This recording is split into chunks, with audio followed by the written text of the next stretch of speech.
तो good morning everyone. आज के सेशन में हम ये जानेंगे कि जो घर के अलावा जो बाकी जगह एयर प्योरीफायर की इस्तेमाल हो सकता है, जैसे डॉक्टर के चेम्बर, डॉक्टर के कंसल्टेशन रूम, फिर आपके जैसे छोटे ऑफिसेस होते हैं, जैसे एडवोकेट्स या लॉयर्स के या कंसल्टेंट के सीए के ऑफिसेस होते हैं, ऐसे छोटे ऑफिसेस में, फिर हॉस्पिटल्स में किस तरीके से हम प्रोमोट कर सकते हैं, इसके बारे में आज हम डिटेल में समझेंगे। और आप से रिक्वेस्ट है कि आप प्लीज ध्यान से सुनिए, नोट कर लीजिए पॉइंट्स, जो स्पेसिफिक पॉइंट्स है, तो आपको मदद करेगा ये सेशन आपको आगे बेहतर तरीके से एक्सप्लेन करने के लिए बेनिफिट्स को। तो सबसे पहले हम ये जानेंगे कि किसी भी बंद कमरे में या पार्शियली बंद कमरे में आज की डेट में, आपको पता है पैंडेमिक की सिचुएशन में अब ये जो है ऑलमोस्ट हमारे लिए एक नॉर्मल सिचुएशन बन रहा है धीरे धीरे। सो ऐसे सिचुएशन में हम जो बंद कमरे हैं, खास करके डॉक्टर के रूम है, ऑफिसेस है, छोटे बड़े ऑफिसेस है, खास करके हॉस्पिटल्स है, ऐसे सिचुएशन में हम हमारे लिए खतरा कहाँ से है, क्यों खतरा है, कहाँ से खतरा है, किस चीज से खतरा है, और उस डेंजर को, उस खतरे को हम अपने एयर प्योरीफायर से कैसे रिड्यूस कर सकते हैं। तो सबसे पहली बात, ये जो मैं आपको आर्टिकल यहाँ पे दिखा रहा हूँ, ये जो एक WHO का आर्टिकल है जो पिछले साल अप्रैल के महीने में पब्लिश हुआ था, बट ये आज की डेट में भी उतने ही रेलिवेंट है जब तब था। सो आपने अगर पहले हमारे सेशंस को अटेंड किया है तो आपने ये देखा होगा कि हमने हमेशा इसी चीज पे इंसिस्ट किया है कि किसी भी बंद कमरे में या किसी भी लेस वेंटिलेटेड स्पेस में कोरोना वायरस से खतरा मल्टीप्लाई हो जाता है। तो अभी एक रीसेंट स्टडी जो लैंडसेट करके एक बहुत बड़ी कंसल्टिंग कंपनी है, उनका भी जो स्टडी आया है, उसी चीज में भी उन्होंने इसी चीज की जिक्र किया है कि किसी भी पार्शियली वेंटिलेटेड रूम या लेस वेंटिलेटेड रूम में, या आप कह सकते हैं कि एयर कंडीशन रूम में कोरोना वायरस को स्प्रेड करने का खतरा सबसे ज्यादा है। तो ये क्यों है, खतरा ज्यादा क्यों है? वो इसलिए क्योंकि आपको मालूम है कि एक जो इन्फेक्टेड पर्सन है, मान लीजिए कोई इन्फेक्टेड पर्सन है, इन्फेक्शन फैलता कैसे है? ये जो इन्फेक्शन है वो आपको पता है कि जब हम सांस छोड़ते हैं या जब हम बात करते हैं, खास करके जब हम सांस छोड़ते हैं तो उतना ज्यादा खतरा नहीं होता है, लेकिन जब हम बात करते हैं, जब हम हंसते हैं, छींकते हैं, खांसते हैं, या गाना गाते हैं, है ना, खास करके इस समय ये जो इन्फेक्शन है जो मुंह के अंदर होते हैं, उस इन्फेक्शन का बाहर निकलने का रास्ता मिल जाता है उनको, और उनको साथ में मिलता है कैरियर। और कैरियर क्या होता है? जब हम बात करते हैं तो हमारे मुंह से कई पानी की बूंदें निकलती है जिसे रेस्पिरेटरी ड्रॉपलेट कहा जाता है। यहाँ पे आप देखेंगे जिसकी जिक्र की गई है, ये जो रेस्पिरेटरी ड्रॉपलेट्स है ये कई अलग अलग साइजेस के होते हैं। आपने महसूस किया होगा कि जब हम छींकते हैं या खांसते हैं तो उस समय कुछ बड़े बड़े ड्रॉपलेट्स मुंह से निकलते हैं।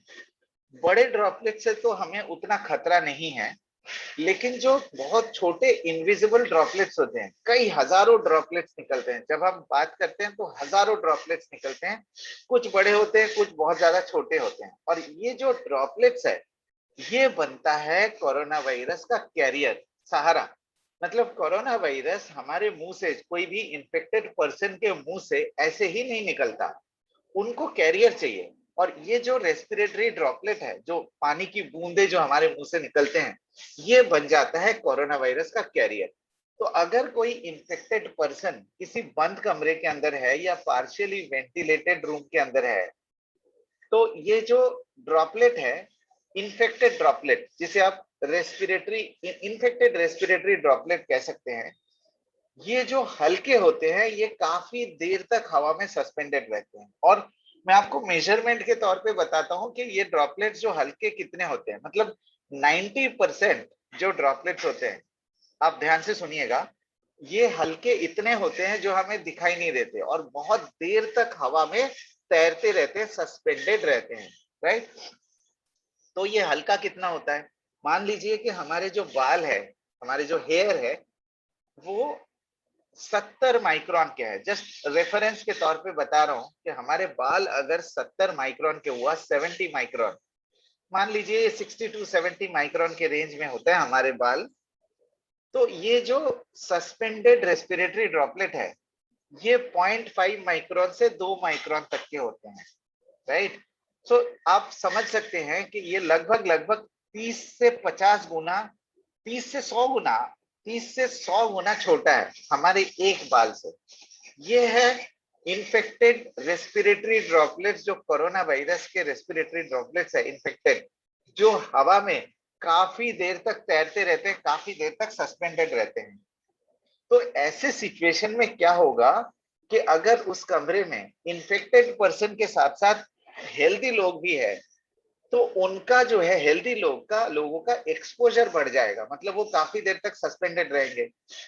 आपको मैं एक और एग्जांपल देता हूं। मान लीजिए आपका इंटरैक्शन किसी इन्फेक्टेड पर्सन से घर के बाहर होता है, मतलब खुले आसमान के नीचे सड़क के ऊपर किसी इन्फेक्टेड पर्सन से आपका मतलब बातचीत होती है, आपकी इंटरैक्शन होती है। अगर वो इंटरैक्शन 2 मिनट 5 मिनट का हुआ, अगर आप भी मास्क पहने हैं, वो भी मास्क पहने हैं, सोशल डिस्टेंसिंग मेंटेन किया, तो आपको किसी भी तरीके का खतरा नहीं है। अगर वो आधे घंटे भी आप सोशल डिस्टेंसिंग मास्क पहन के आउटडोर एनवायरनमेंट में आप इन्फेक्टेड पर्सन से बातचीत करेंगे, तो आपको किसी भी चीज का खतरा नहीं है। मतलब खतरा ऑलमोस्ट 99.99% खत्म हो जाता है आउटडोर एनवायरनमेंट में, चूंकि हवा की नेचुरल मूवमेंट होती रहती है। लेकिन अनफॉर्चुनेटली अगर वही सिचुएशन किसी बंद कमरे के अंदर होता है, सो ये जो खतरा है ये ऑलमोस्ट 5 to 10 टाइम्स बढ़ जाता है। मतलब जो, उम्मीद करता हूं मैं आपको समझा पा रहा हूं, आउटडोर एनवायरनमेंट में चूंकि एक हवा की नेचुरल मूवमेंट है, वहां पे अगर आपने सोशल डिस्टेंसिंग रखा, दोनों आदमी ने मास्क पहना है, अगर आप इन्फेक्टेड पर्सन से आधे घंटे पौने घंटे भी बात करते हैं, तो खतरा मिनिमल होता है, मिनिमल खतरा होता है। ऐसा नहीं कहूंगा कि खतरा बिल्कुल भी नहीं है, बट मिनिमल खतरा है। लेकिन वही इंटरेक्शन अगर आपको आपका 5 मिनट के लिए भी होता है, तो वो जो रेस्पिरेटरी ड्रॉपलेट्स है वो काफी देर तक हवा में रह जाते हैं। मतलब मान लीजिए कि इन्फेक्टेड पर्सन 5 मिनट के बाद निकल गया रूम से, लेकिन वो इन्फेक्शन जो ड्रॉपलेट्स छोड़ के जाते हैं वो कमरे के अंदर काफी देर तक तैरते रहते हैं। तो ये है खतरा, ये है जो सिचुएशन है, और इस सिचुएशन को हम बदल नहीं सकते। किसी भी बंद कमरे में, चाहे वो घर हो, चाहे ऑफिस है, चाहे डॉक्टर का क्लिनिक है, चाहे हॉस्पिटल है, ये हर बंद एरिया में ये खतरा रहेगा ही रहेगा। इन्फेक्टेड नॉन इन्फेक्टेड पर्सन का क्रॉस इन्फेक्शन का खतरा बहुत ज्यादा बढ़ जाता है। आप ये कह सकते हैं कि एक्सपोजर काफी हद तक बढ़ जाता है। सो ये है सिचुएशन, ये है प्रॉब्लम। अब हम देखते हैं कि ऐसे सिचुएशन में हमारे प्यूरिफायर किस तरीके से काम करता है, ठीक है ना। सो 1 मिनट का बस समय दीजिए, मैं प्रेजेंटेशन को खोल लेता हूं।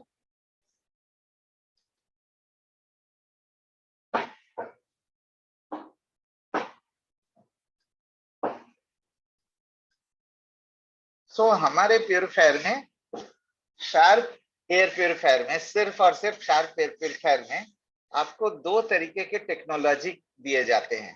पहला टेक्नोलॉजी ये है कि फिल्ट्रेशन सिस्टम।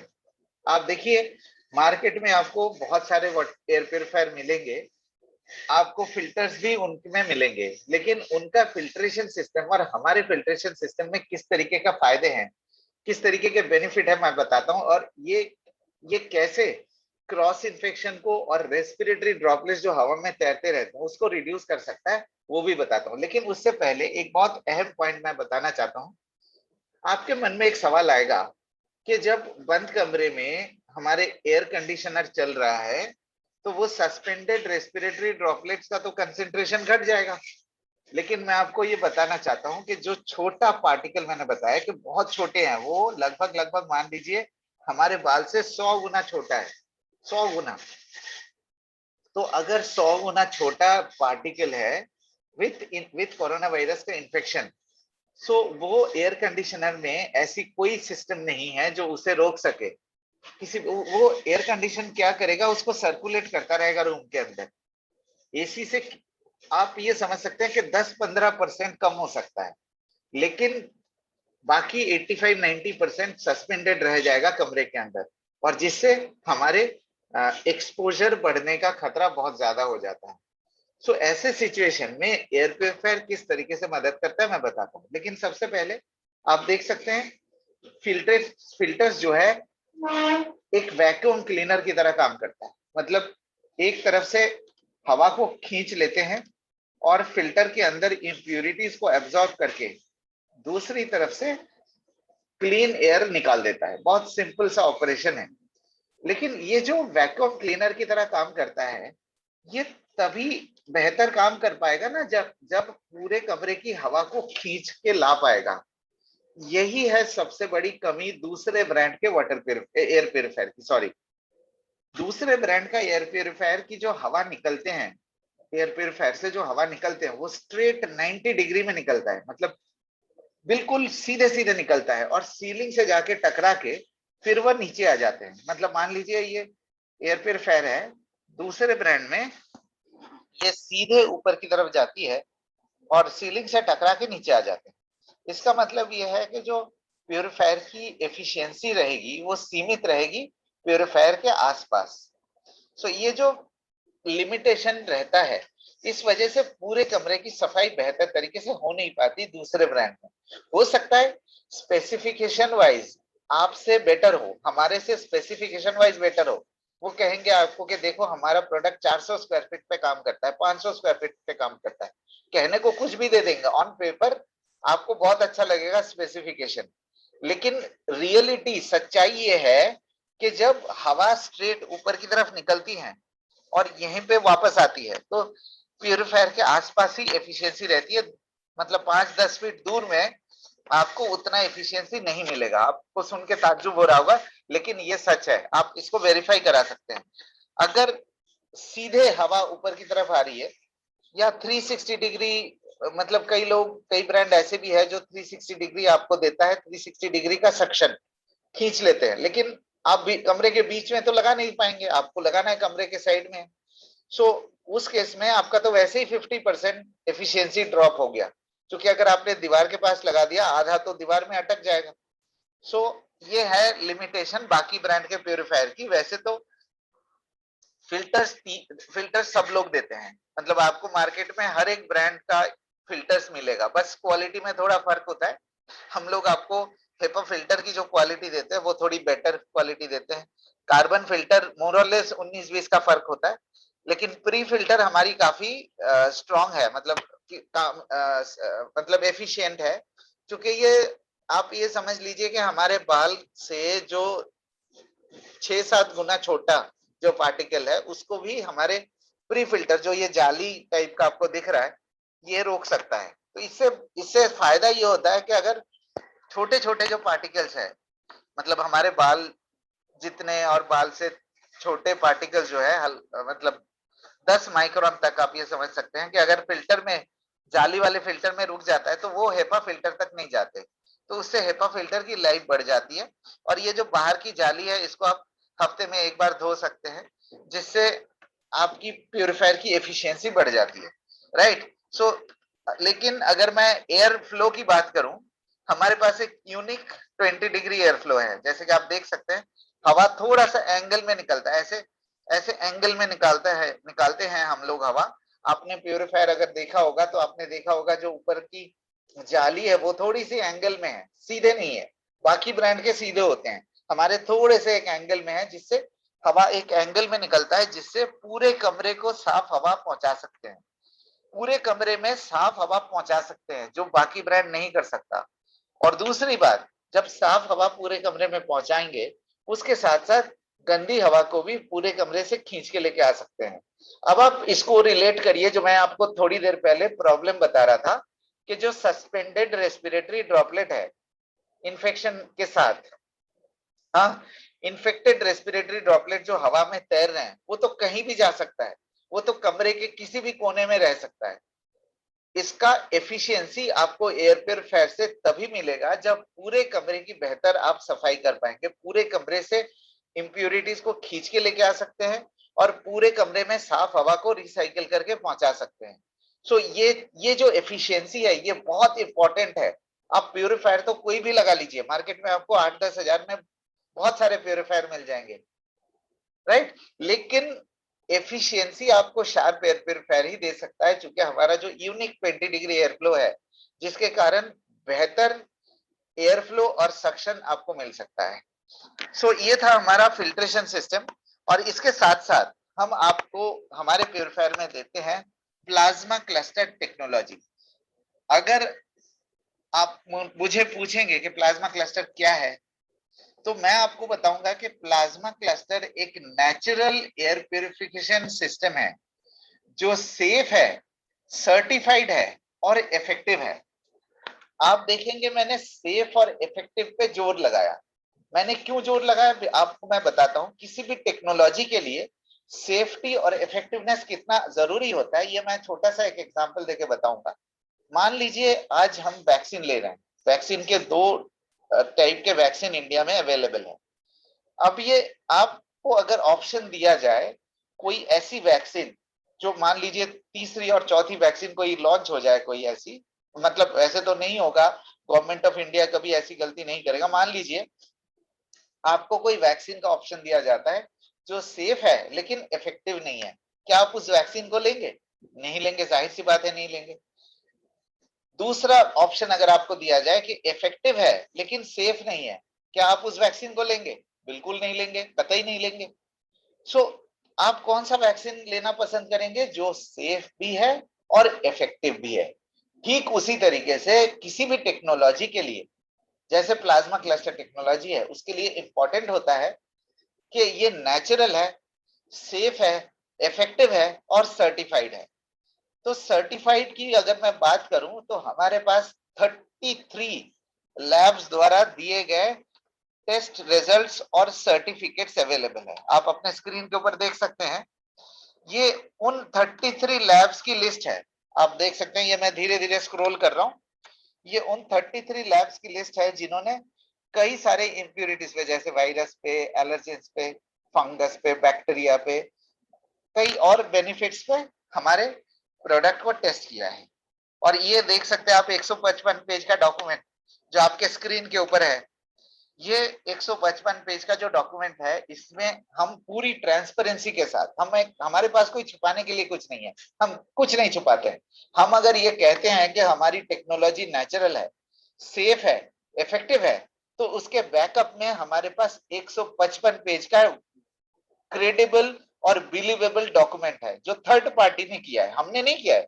शार्प ने अपने आप रिपोर्ट नहीं बनाया, ये थर्ड पार्टी लैब्स द्वारा रिपोर्ट पब्लिश किए गए हैं और ये प्रॉपर तरीके से टेस्ट किया गया है। ये आप खुद देख सकते हैं, इसको डाउनलोड भी कर सकते हैं। हमारे शार्प के वेबसाइट से मैं आपको बताऊंगा कैसे इसको डाउनलोड कर सकते हैं। सो ये है हमारे टेक्नोलॉजी की ताकत, जो अभी मैं आपको बता रहा था कि पहला पॉइंट तो ये हो गया प्लाज्मा क्लस्टर के बारे में। दूसरा पॉइंट, प्लाज्मा क्लस्टर आपको मल्टीपल बेनिफिट्स देता है। सिर्फ एकलौता प्लाज्मा क्लस्टर टेक्नोलॉजी है दुनिया का एकमात्र एयर प्यूरिफिकेशन सिस्टम जो आपको मल्टीपल बेनिफिट्स देता है, कि फ्रेश एयर जनरेट करता है, घुटन को खत्म करता है, फिर जितने भी केमिकल्स, गैसेस और फ्यूम्स है उसको डिस्ट्रॉय करता है, उसको एब्सॉर्ब नहीं करता। सो हम केमिकल्स के लिए डुअल प्रोटेक्शन देते हैं। एक तो HEPA filter, sorry, carbon filter है जो केमिकल्स और गैसेस को एब्सॉर्ब कर सकता है, और उसके साथ साथ प्लाज्मा क्लस्टर टेक्नोलॉजी जो केमिकल्स और गैसेस को डिस्ट्रॉय करते हैं, ठीक है ना, डिस्ट्रॉय करते हैं। ये आपने डेमो देखा होगा, कई डेमो ऑलरेडी हमारे वीडियोस अवेलेबल है जहां पे हमने, जैसे एमोनिया है NH3, एमोनिया के कई तरीके के डेमो दिखाए हमने कि किस तरीके से एमोनिया के स्मेल को आप न्यूट्रलाइज कर सकते हैं विद इन सेकेंड्स, ठीक है। सो ये बहुत इजी है चेक करना कि हाँ किस तरीके से स्मेल, गैसेस, केमिकल फ्यूम्स को डिस्ट्रॉय कर सकते हैं। जैसे मान लीजिए कि आपके पास 10-20 रुपए की गंदी नोट है, आप उस गंदी नोट को अगर एयर प्योरीफायर के ऊपर 15-20 सेकंड के लिए रखेंगे तो आप देखेंगे कि उसके स्मेल जो है काफी हद तक डिस्ट्रॉय हो जाते हैं। तो कई बार लोग मुझे ये भी कहते हैं कि देखो, आप एमोनिया को अगर फैन के आगे भी लगा देंगे तो भी स्मेल खत्म हो जाता है।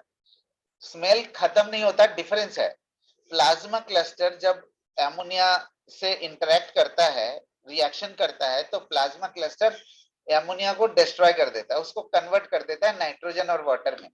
लेकिन जब आप पंखे के आगे एमोनिया को लगाएंगे तो वो डिसिपेट कर देता है, आपको लगेगा कि स्मेल कम हो गया, लेकिन वो स्मेल फैल गया है कमरे के अंदर।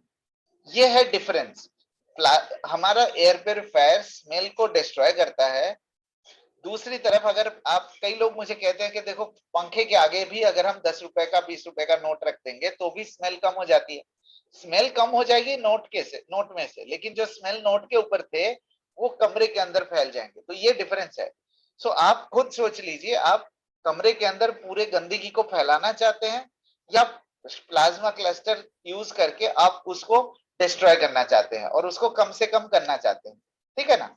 सो तीसरा बेनिफिट बहुत इंपॉर्टेंट है आज की सिचुएशन को देखते हुए कि हमारे पास कई सारे सर्टिफिकेट्स अवेलेबल है, कई सारे डिटेल टेस्ट रिजल्ट्स अवेलेबल है, जो प्लाज्मा क्लस्टर बहुत सारे डेडली वायरस और बैक्टीरिया को डिस्ट्रॉय करता है, जैसे H1N1, swine flu, avian influenza, और अभी रिसेंटली जो SARS-CoV-2 के भी रिजल्ट्स हमारे पास आ चुके हैं। तो आपको ये बताते हुए मुझे बहुत खुशी हो रही है कि प्लाज्मा क्लस्टर टेक्नोलॉजी जो है वो SARS-CoV-2 वायरस को भी डिस्ट्रॉय कर सकता है। जैसे कि आप यहाँ देख सकते हैं, ये टेस्ट जो है नागासाकी यूनिवर्सिटी में किया गया है। ये जो 3 साइंटिस्ट आपके स्क्रीन के ऊपर, इन्होंने इस टेस्ट को किया और उनके लैब टेस्ट के द्वारा ये प्रूव हुआ है कि 30 सेकंड के अंदर 91.3% तक SARS-CoV-2 को डिस्ट्रॉय किया जा सकता है। खैर ये जो है लैब टेस्ट है, एक्चुअल रिजल्ट्स कई मतलब अलग होंगे। तो अब आप सोचिए, जो मैं आपको शुरुआत में कह रहा था कि किसी भी कमरे में, आप देख सकते हैं यहाँ पे जो नीचे डायग्राम बना हुआ है, किसी भी कमरे में इन्फेक्टेड पर्सन हो सकते हैं और हेल्दी पर्सन हो सकते हैं। ऐसी सिचुएशन में आप अगर शार्प का एयर प्योरीफायर इस्तेमाल करते हैं तो शार्प एयर प्योरीफायर दो चीजों से, एक तो प्लाज्मा क्लस्टर टेक्नोलॉजी और दूसरा हमारे इफेक्टिव एयर फिल्टर सिस्टम, ये दोनों का कॉम्बिनेशन आपको एक बेहतर एफिशिएंसी देता है और हवा के अंदर से सस्पेंडेड रेस्पिरेटरी ड्रॉपलेट्स जो है, इन्फेक्टेड रेस्पिरेटरी ड्रॉपलेट्स, उसको रिड्यूस करने में मदद करता है और आपके क्रॉस इन्फेक्शन को रिड्यूस करता है, आपके एक्सपोजर को रिड्यूस करता है। तो ये है हमारी स्टोरी और ये है हमारा प्रोडक्ट और उसका प्रूफ। अब हम प्रैक्टिकली बात करते हैं। आपको उम्मीद करता हूं आपको अभी ये मैं एक्सप्लेन कर पाया। दो टॉपिक पे हमने बात किया। पहला टॉपिक ये था कि खतरा क्यों है, खतरा किस चीज से है और क्यों है, और उसके कॉन्सिक्वेंस क्या है। कॉन्सिक्वेंस ये है कि एक्सपोजर जब बढ़ेगा आपका तो इन्फेक्शन का खतरा ज्यादा हो जाता है। मतलब अगर आप 2-3 घंटे उसी कमरे में रहेंगे जिसमें सस्पेंडेड ड्रॉपलेट्स घूम रहा है तो काफी हद तक एक्सपोजर का खतरा बढ़ जाता है, राइट। और दूसरा हमने ये डिस्कस किया कि हमारा प्योरीफायर किस तरीके से बेहतर है मार्केट के अवेलेबल एयर प्योरीफायर से, और हम आपको एक कॉम्बिनेशन जो टेक्नोलॉजी देते हैं, जो हेपा फिल्टर जो फिल्ट्रेशन सिस्टम और प्लाज्मा क्लस्टर का मिला के, और साथ के साथ आपको ये भी क्रेडिबल रिपोर्ट मिलता है कि हाँ, plasma cluster technology corona virus को डिस्ट्रॉय कर सकता है, चाहे स्पीड कोई भी हो सकता है लैब में अगर 30 सेकंड लगे, हो सकता है किसी कमरे में आधे घंटे लगे, वो मैटर नहीं करता। मैटर ये करता है कि जब कंटिन्यूअसली ये चलता रहेगा तो काफी हद तक एक्सपोजर को भी रिड्यूस कर सकता है। ये है पॉइंट। अब हम प्रैक्टिकली देखेंगे कि डॉक्टर्स को कैसे अप्रोच करेंगे, डॉक्टर्स को बात कैसे करेंगे, हॉस्पिटल में जब हम मिलने जाएंगे तो हॉस्पिटल में कैसे बात करेंगे। सो इंपॉर्टेंट पॉइंट है, ध्यान से सुनिए। अब जैसे मान लीजिए कि आप किसी डॉक्टर से मिलने जाते हैं, आपको सबसे पहले ये ध्यान रखना है कि air purifier as a product के बारे में हमें बात नहीं करना है शुरू में। हम पहले, जैसे मान लीजिए आप फोन करते हैं किसी से, फोन पे आप ऐसे पूछेंगे कि सर या मैडम व्हाटएवर, मैं एक हेल्थ एंड वेलनेस कंपनी को रिप्रेजेंट करता हूं और हमारे पास कुछ ऐसे प्रोडक्ट्स है जिससे आप अपने क्लिनिक में क्रॉस इन्फेक्शन और रेस्पिरेटरी ड्रॉपलेट्स को रिड्यूस कर सकते हैं, राइट। क्रॉस इन्फेक्शन और रेस्पिरेटरी ड्रॉपलेट्स को रिड्यूस कर सकते हैं। तो जैसे ही आप ये कहेंगे तो डॉक्टर आपसे पूछेंगे कि भाई आपके पास क्या प्रोडक्ट है, क्योंकि ये काम करने के लिए, ये जो दो काम की बात मैं कर रहा हूँ, क्रॉस इन्फेक्शन और रेस्पिरेटरी ड्रॉपलेट्स को रिड्यूस करना, इस काम के लिए मार्केट में बहुत सारे प्रोडक्ट्स अवेलेबल है, बहुत सारे। मैं आपको छोटा एग्जांपल देता हूँ। जैसे फॉगिंग किया जाता है, कमरे के अंदर फॉगिंग की जाती है। आपको पता है फॉगिंग, फॉगिंग का मतलब है कि आप कमरे को बंद करके, कुछ जैसे मच्छर को मारने के लिए वो आजकल वो नहीं मिलते जो जिसमें धुआं धुआं हो जाता है, उस तरीके से कमरे के अंदर आप एक केमिकल्स होते हैं कुछ, उस केमिकल का एक सोल्यूशन बना के उसको कमरे के अंदर पूरा स्प्रे कर देते हैं। जब आप स्प्रे करते हैं तो हवा हवा के अंदर या सरफेस पे जो भी इंफेक्शंस है वो खत्म हो जाता है, वो डिस्ट्रॉय हो जाता है। बहुत अच्छी बात है, आप उसको करते रहिए, कोई दिक्कत नहीं है। लेकिन 24 घंटे में आप फॉगिंग कितनी बार करते हैं? एक बार करते होंगे या 2-3 दिन में एक बार करते होंगे। तो बाकी जो समय है जिस समय आपने फॉगिंग नहीं किया, आप फॉगिंग कब कब करते हो? आप फॉगिंग तब करते हो या तो रात को जब आप क्लिनिक बंद करते हैं उस समय फॉगिंग की जाती है, राइट। हॉस्पिटल में तो बंद नहीं हो सकता क्लिनिक, या हॉस्पिटल तो बंद नहीं हो सकता, तो वो दिन में एक बार कभी फॉगिंग कर देते हैं। और वो हॉस्पिटल में फॉगिंग इतना इफेक्टिवली हो भी नहीं पाता क्योंकि हमेशा लोग रहते हैं। जब आप फॉगिंग करेंगे तो उस कमरे को खाली करना पड़ता है। सो ये तो एक मैकेनिज्म हुआ।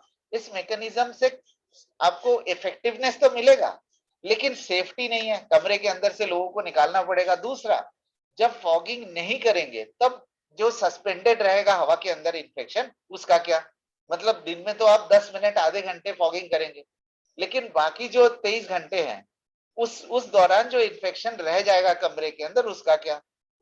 सो ये है पॉइंट नंबर 1। कई लोग कमरे के अंदर यूवी लाइट लगाते हैं, खास करके डॉक्टर्स जो डेंटिस्ट होते हैं या जो आंखों के डॉक्टर होते हैं, ऑप्थेल्मोलॉजिस्ट जिसे बोलते हैं, वो कमरे के अंदर यूवी लाइट, जैसे हमारे घर में ट्यूबलाइट लगता है उसी तरीके से यूवी लाइट लगाते हैं। मार्केट में आपको आसानी से मिल जाता है। लेकिन यूवी लाइट क्या करता है? वो ओजोन निकालता है, और आपको पता है कि ओजोन जो है हमारे हेल्थ के लिए सही नहीं है।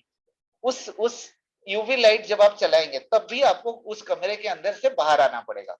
आप यूवी लाइट चला के कमरे के अंदर नहीं रह सकते। आप 5 मिनट 6 मिनट रह सकते हैं, आप चला के थोड़ी देर सेटिंग करके आपको निकलना पड़ेगा। क्योंकि जो हाई इंटेंसिटी में ओजोन क्रिएट करता है यूवी लाइट, वो ओजोन हमारे गले में, हमारे स्किन में काफी हद तक नुकसान पहुंचा सकता है, आंखों में भी नुकसान पहुंचा सकता है। इसलिए उस दौरान कमरे के अंदर नहीं रह सकते। और यूवी लाइट अगर किसी कमरे में आप लगाते हैं तो मिनिमम आपको 1.5 से 2 घंटा उसको चला के रखना पड़ेगा। मतलब 1.5 से 2 घंटे जब आपकी यूवी लाइट चल रही है, और उसके बाद जब आप यूवी लाइट को बंद कर देंगे उसके बाद भी आधे घंटे से पौन घंटे तक उस कमरे में नहीं जा सकते। तो लगभग लगभग 2.5 से 3 घंटे का प्रोजेक्ट हो गया। तो ये भी इतना, आप सोच सकते हैं कि हर एक चीज का लिमिटेशन है ना। मैं ये नहीं कह रहा हूं कि अगर आप यूवी लाइट यूज कर रहे हैं या फॉगिंग यूज कर रहे हैं तो आप एयर प्योरीफायर के यूज करने से उसको बंद कर देंगे। मेरा कहना यह है कि जो भी आप कर रहे हैं उसके साथ आप अगर एयर प्योरीफायर का भी इस्तेमाल करते हैं तो आपको एक बेहतरीन एफिशिएंसी देता है, आपका सुरक्षा कवच जो है और ज्यादा मजबूत हो जाता है। और और भी कई तरीके हैं इन्फेक्शन कंट्रोल के, कई तरीके के, जैसे खास करके जो डेंटिस्ट होते हैं वो एक वैक्यूम वैक्यूम डिवाइस इस्तेमाल करते हैं, जो जहां पे वो ऑपरेट करते हैं। जैसे डेंटल के लिए क्या होता है कि पेशेंट और डॉक्टर बहुत क्लोज रहते हैं और पेशेंट का मुंह खुला हुआ होता है। आप मास्क पहना के तो डेंटिस्ट अपना काम नहीं कर सकता, तो मुंह तो खोलना ही पड़ेगा। जब मुंह खुली रहती है तो उस केस में इन्फेक्शन का खतरा बढ़ता है। तो उस केस में क्या करते हैं ये लोग, पेशेंट के मुंह के पास एक बहुत हाई पावर वैक्यूम सक्शन का इस्तेमाल करते हैं। लेकिन उस वैक्यूम सक्शन जो है वो बड़े पार्टिकल्स को तो एब्जॉर्ब कर देगा, खींच लेगा, लेकिन जो हल्के होते हैं वो उस उतना इस तरीके से नहीं कर पाते। और हल्के भी वो सस्पेंडेड रहते हैं हवा में, और इसमें नॉइज बहुत होता है। सो इस तरीके से कई सारे और भी मार्केट में प्रोडक्ट्स अवेलेबल है आज की डेट में जो इन्फेक्शन कंट्रोल करने के लिए इस्तेमाल किए जाते हैं। सो जब आप डॉक्टर्स को अप्रोच करेंगे तो आपको ये पता होना चाहिए कि ये चीज अवेलेबल है मार्केट में, राइट। तो अब हमारा प्रोडक्ट ऐसी जगह में कहाँ फिट होता है? अगर मैं डॉक्टर्स की बात करूं, डॉक्टर चेंबर की बात करूं, डॉक्टर के चेंबर या डेंटल क्लिनिक, जहां पे डेंटल ऑपरेटरी कह सकते हैं आप उसको, वो एरिया 100-150 स्क्वायर फीट से ज्यादा नहीं होता है, छोटा होता है। आप खुद सोचिए, जहां पे डॉक्टर्स इंटरेक्ट करते हैं अपने पेशेंट से, हाँ, तो वो एरिया इतना बड़ा नहीं होता है, वो 100-150 स्क्वायर फीट से ज्यादा नहीं होता है। खैर वेटिंग एरिया ज्यादा होता है, वहां पे आप हमारे प्रोडक्ट जो 250 स्क्वायर फीट कवर करता है, वो अगर आप डॉक्टर के क्लिनिक में लगाएंगे, मैं आपको एक पॉइंट और ऐड कर देता हूं, ये चीजें आपको पूछा जाएगा जब आप आ, किसी भी डॉक्टर से मिलेंगे। हमारा purifier 12 square feet per minute के हिसाब से क्लीन करता है, ये आप देख सकते हैं अपने स्क्रीन के ऊपर। और ये जो 12 स्क्वायर फीट पर मिनट को अराइव कहां से किया हमने, CADR करके एक स्पेसिफिकेशन होता है, क्लीन एयर डिलीवरी रेट। तो CADR कैलकुलेट की जाती है क्यूबिक मीटर पर आवर, लेकिन हम अपने कमरे का जो डायमेंशन है वो अब मीटर से तो मेजर करते नहीं है, हम स्क्वायर फीट पे मेजर करते। तो हमने क्या किया, जो हमारी स्पेसिफिकेशन है क्यूबिक मीटर पर आवर की, उसको हमने स्क्वायर फीट पे कन्वर्ट कर दिया। तो हमारा प्योरीफायर आपको 12 स्क्वायर फीट पर मिनट के हिसाब से क्लीनिंग एफिशिएंसी देता है, ठीक है ना। तो अब मान लीजिए अलग अलग कमरे, जैसे 60 स्क्वायर फीट का कमरा है तो आपकी क्लीनिंग कितनी स्पीड पे होगी, 100 स्क्वायर फीट पे क्लीनिंग कितनी स्पीड पे होगी, 130 140 स्क्वायर फीट में किस स्पीड पे होगी। तो ये एक चार्ट यहाँ पे मेंशन किया गया है, चाहे तो आप इसका स्क्रीनशॉट ले सकते हैं। सो ये है हमारी प्रोडक्ट की एफिशिएंसी। तो आप अगर डॉक्टर से जैसे बात करेंगे कि हमारे पास कुछ प्रोडक्ट्स है जिससे क्रॉस इन्फेक्शन और रेस्पिरेटरी ड्रॉपलेट निकाल सकते हैं, तो इमीडिएटली डॉक्टर आपसे पूछेंगे कि भाई आपके पास कौन सा प्रोडक्ट है। सो आप उनसे दोबारा पूछिए, आप उनसे रिवर्स क्वेश्चन पूछिए, sir if you don't mind, क्या आप मुझे ये बता सकते हैं कि अभी इस समय क्या आप इन्फेक्शन कंट्रोल और रेस्पिरेटरी ड्रॉपलेट को रिड्यूस करने के लिए कुछ प्रोडक्ट्स इस्तेमाल कर रहे हैं, कुछ चीजें कर रहे हैं आप? तो अगर आप पूछेंगे तो वो या तो यूवी लाइट के बारे में बताएंगे या तो फॉगिंग के बारे में बताएंगे। तो फॉगिंग तो हर कोई करता है, फॉगिंग के लिए, फॉगिंग तो कंपलसरी हो गया है किसी भी डॉक्टर के लिए, गवर्नमेंट की तरफ से फॉगिंग करना ही करना है उनको। यूवी लाइट भी कई सारे लोग लगा देते हैं। तो हम ये जानने के बाद हम उनसे कहेंगे कि देखिए आपको तो पता है कि जिस समय आप फॉगिंग करते हैं उस समय आपका इन्फेक्शन खत्म हो गया, ठीक है, बहुत अच्छी बात है। उसके बाद अगर उस कमरे में आप जाते हैं तो आपको इन्फेक्शन कम मिलेगा, राइट। लेकिन वो फॉगिंग का इफेक्ट जैसे जैसे लोग आते रहेंगे, जैसे जैसे लोगों का आना जाना होगा, फॉगिंग के इफेक्ट धीरे धीरे कम होते जाएंगे, तो वो इन्फेक्शन फिर से कमरे के अंदर भर जाएगा, राइट। ठीक उसी तरीके से यूवी लाइट के साथ भी ऐसे ही होगा। तो हम आपको जो ऑप्शन दे रहे हैं, हम आपको जो प्रोडक्ट की प्रपोजल बता रहे हैं, वो आप 24 घंटा इस्तेमाल कर सकते हैं अपने क्लिनिक में। चाहे हो सकता है आपकी क्लिनिक 24 घंटे ना हो, काम ना करते हो, लेकिन जितनी देर आप क्लिनिक में रहते हैं पूरे समय चला सकते हैं। और ये आपको एक बेहतर प्रोटेक्शन देता है पूरे समय तक। सो वो पूछेंगे आपसे कि क्या है, आप कहिए, फिर हम लोग एयर प्यूरिफिकेशन सिस्टम प्रमोट करते हैं। सो ये एयर प्यूरिफिकेशन सिस्टम आपके दो तरीके के टेक्नोलॉजी है जिससे एक बेहतर एफिशिएंसी आपको दे सकता है। अगर आप बुरा ना मत मानिए तो मैं आपको कुछ इंफॉर्मेशन भेज देता हूँ, या तो आप अगर टाइम देंगे तो मैं आके आपसे मिल सकता हूँ। तो इस तरीके से आप एक टेलीफोनिक अपॉइंटमेंट ले सकते हैं और फिर उनके अगर उनके कन्वीनियंस के हिसाब से है, अगर आप मिलते हैं तो आप उनको दिखाइए कि हमारे पास फिल्टर कैसे काम करता है, बेटर क्यों है जो 20 डिग्री एयर फ्लो, और साथ में प्लाज्मा क्लस्टर के सर्टिफिकेट्स को जरूर दिखाइए, क्योंकि इकलौता शार्प एक ऐसी कंपनी है जिनके पास इस तरीके के टेक्नोलॉजी है, जिनके पास इतनी क्रेडिबल सर्टिफिकेट्स अवेलेबल है। तो खास करके 20 डिग्री एयर फ्लो के बारे में जरूर जिक्र कीजिएगा, क्योंकि आप जब कहेंगे कि हमारी cleaning speed 12 square feet per minute है, तो डॉक्टर आपसे कहेंगे कि ये तो बहुत कम है, हमें तो हमें तो 20 चाहिए, 25 चाहिए। आप उनसे ये कहिए कि बिल्कुल हो सकता है आपको चाहिए हो सकता है आपको मार्केट में मिल भी रहा हो, लेकिन वो ऑन पेपर आपको बहुत अच्छे अच्छे स्पेसिफिकेशन दे देंगे, लेकिन टेस्ट करने का तो कोई तरीका इंडिया में है ही नहीं आज की डेट में। लेकिन शार्प जो आपको क्लीनिंग स्पीड दे रहा है, ये ग्लोबली वेरीफाइड है। शार्प जो स्टैंडर्ड फॉलो करते हैं वो यूरोपियन और जापानीज स्टैंडर्ड का कॉम्बिनेशन फॉलो करते हैं।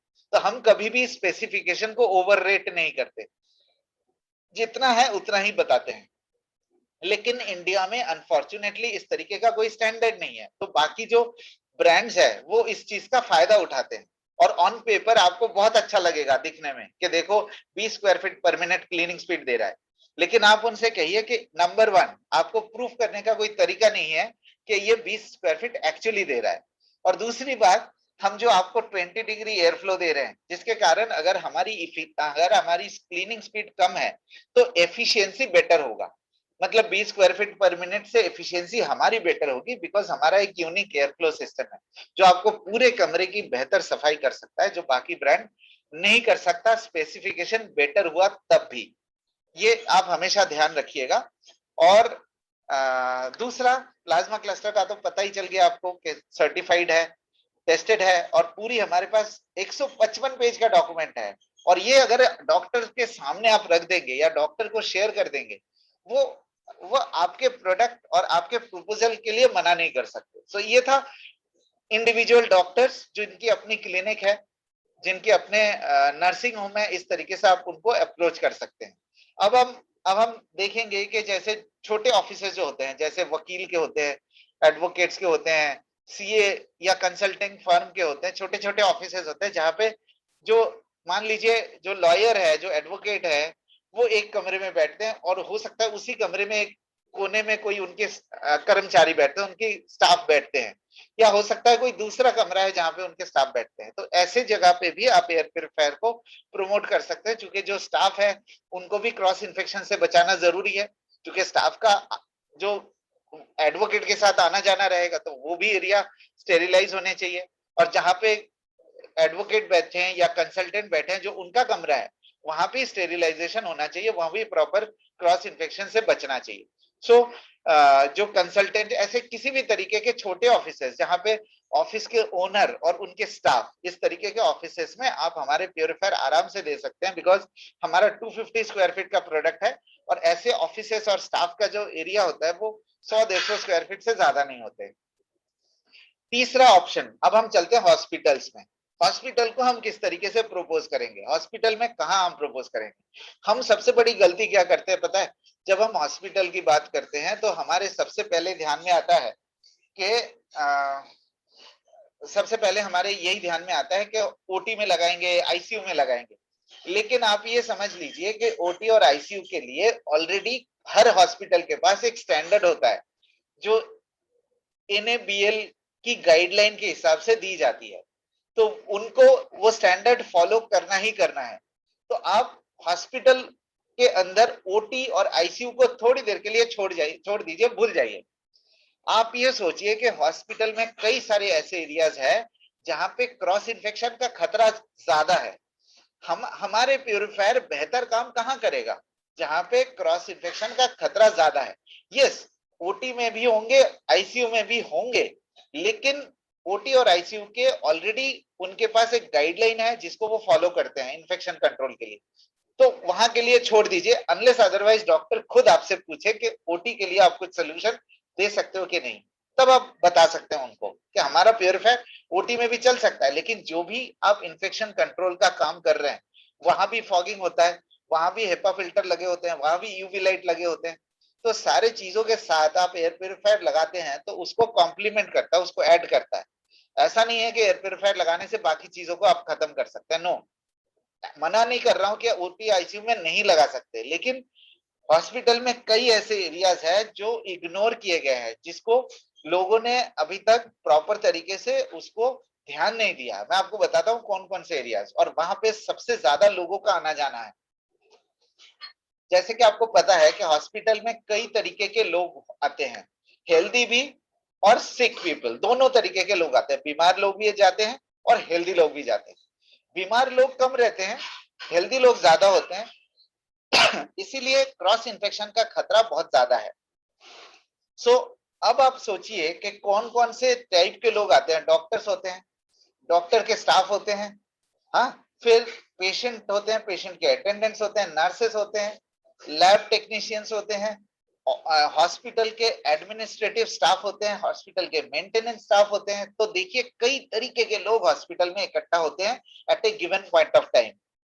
तो अब आप सोचिए कौन कौन सी एरिया है जहां पे सबसे ज्यादा इन लोगों का आना जाना है।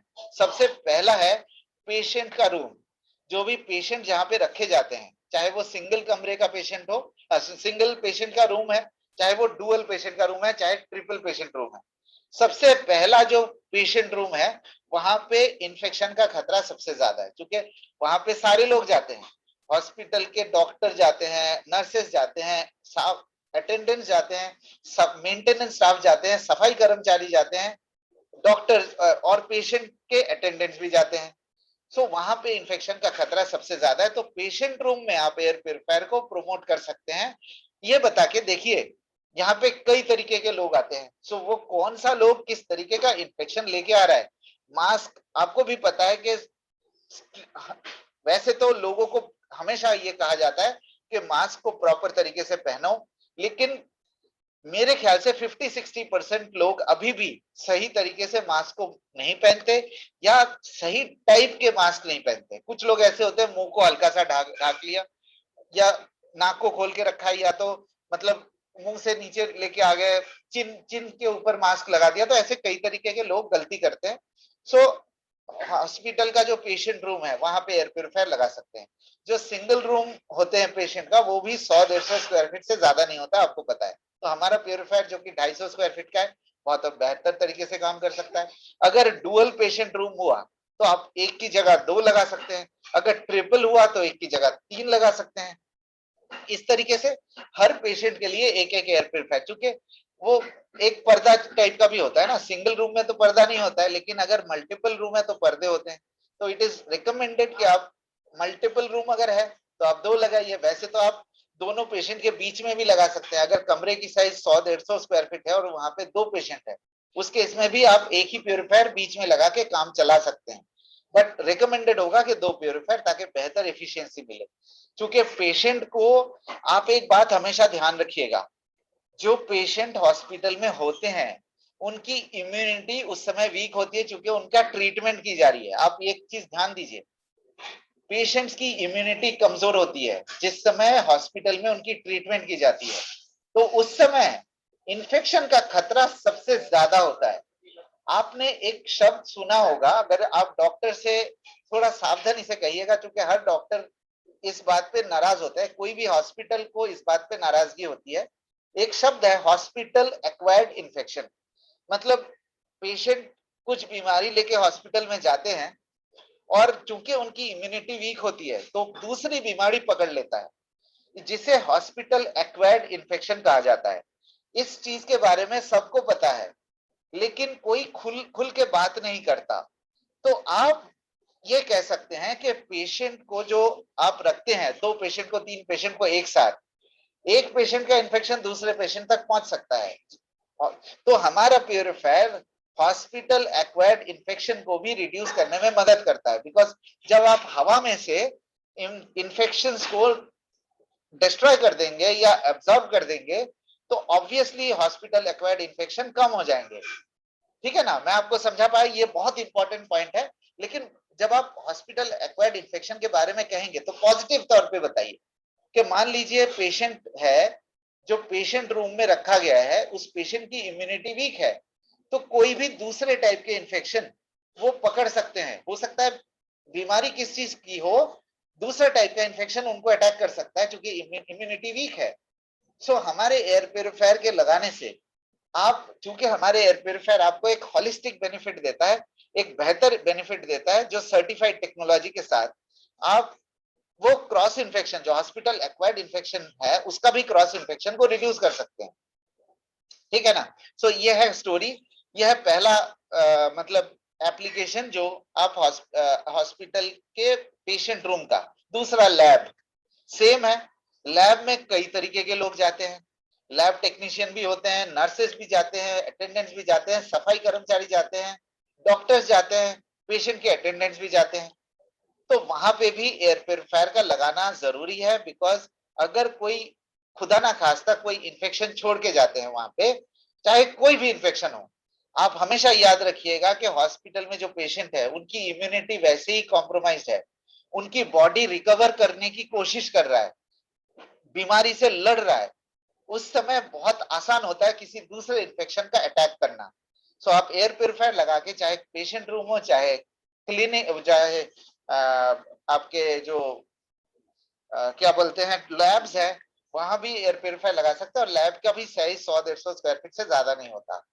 और तीसरा, डॉक्टर के रूम, जो हॉस्पिटल के अंदर जो डॉक्टर के रूम होते हैं वहां भी लगाना चाहिए, सेम रीजन जो मैंने आपको थोड़ी देर पहले बताया। और फाइनली जहां पे नर्सिंग स्टेशन होते हैं ना, आपने देखा होगा कई ऐसी जगह होते हैं जहां पे नर्सेस और हॉस्पिटल के अटेंडेंट एक जगह बैठे होते हैं। हर फ्लोर में एक नर्सिंग स्टेशन होता है, जिसे नर्सिंग स्टेशन कहा जाता है, जहां पे वो इकट्ठे होते हैं, जहां पे डॉक्यूमेंट्स, फाइल वगैरह रखी जाती है, राइट। वहां पे भी एयर प्योरीफायर बहुत जरूरी है। क्यों पता है आपको? क्योंकि वहां पे नर्सेस जो पेशेंट के पास जाते हैं, फिर वापस वहां पे आते हैं, फिर दूसरे पेशेंट के पास जाते हैं, फिर तीसरे के पास जाते हैं, तो ये उस एरिया को भी इंफेक्शन फ्री रखना बहुत जरूरी है। और फाइनली हॉस्पिटल के अंदर एक चेंजिंग रूम होता है। जब हॉस्पिटल में, स्पेशली आज के सिचुएशन को देखते हुए, हॉस्पिटल का चेंजिंग रूम बहुत इंपॉर्टेंट है। क्योंकि आप घर से एक कपड़ा पहन के आते हैं और हॉस्पिटल के कपड़े में आप बदलते हैं, आप अपने चेंज करते हैं, फिर चेंज करने के बाद आप अपने घर का कपड़े वहां पे छोड़ देते हैं और चेंज करके फिर हॉस्पिटल के अंदर जाते हैं। सो चेंजिंग रूम में भी एयर प्योरीफायर लगाना जरूरी है, बिकॉज ताकि आप घर जब पहुंचे तो इन्फेक्शन घर आपके साथ घर ना पहुंच जाए। सो ये भी एक और बहुत इंपॉर्टेंट पॉइंट है। जो चेंजिंग रूम होते हैं वो कुछ हॉस्पिटल में बड़े होते हैं, कुछ जगह छोटे होते हैं। मतलब कई ज्यादातर केसेस में तो ऐसे ही होते हैं, एक या दो लोग जाके वहां पे चेंज कर सकते हैं, अपने आप को फ्रेशन अप कर सकते हैं, ठीक है ना। सो ऐसी सिचुएशन में वहां पे भी आप एयर प्योरीफायर का इस्तेमाल कर सकते हैं, राइट। सो ये है एप्लीकेशंस। आज हमने मोटा मोटा ये डिस्कस किया कि किसी भी बंद कमरे में खतरा किस चीज से है, क्यों है, स्पेशली आज के पैंडेमिक के सिचुएशन में, और उस खतरे को रिड्यूस करने के लिए एयर प्योरीफायर कैसे मदद करता है, हमारा एयर प्योरीफायर मार्केट के एयर प्योरीफायर से बेटर कैसे है।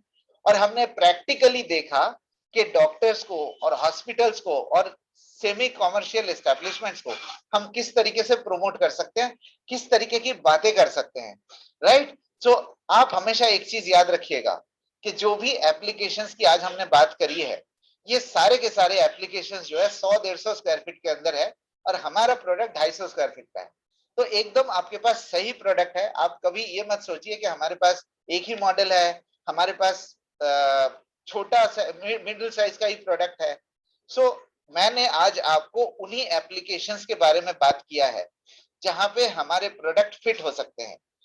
90% केसेस जो आज हमने आपको डिस्कस किया है, जैसे डॉक्टर्स क्लिनिक है, फिर आपका इंडिविजुअल छोटे छोटे ऑफिसेस है या हॉस्पिटल है, ये जितने भी एरियाज के मैंने बात किया, ये सारे सारे हमारे 250 स्क्वायर फीट में फिट हो जाएंगे, एटलीस्ट 85-90%। सो इसके साथ आज का प्रेजेंटेशन हम लोग यहाँ पे एंड करते हैं। थोड़ा सा टाइम ज्यादा लग गया है, बट आई थिंक मैं आपको जो इंफॉर्मेशन देना चाह रहा था मैं आपको आज, वो मैं दे पाया हूं और मैं आपको समझा पाया हूं। Thank you. सो